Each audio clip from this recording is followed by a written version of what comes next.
Ito yung solar setup ko. Tapos meron ako ditong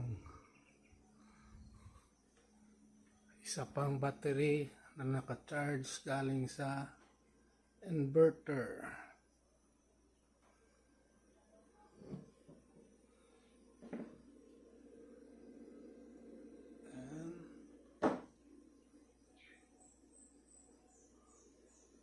Totally off-grid setup. Tinaka-power yung Starlink ko at Bendo. Ayan, medyo magulo. Makalat yung wirings niya. Pero so far so good naman. Sa ngayon, merong harvest na 27 ampere. So medyo malaki-laki ang load. Nasa almost 300 watts.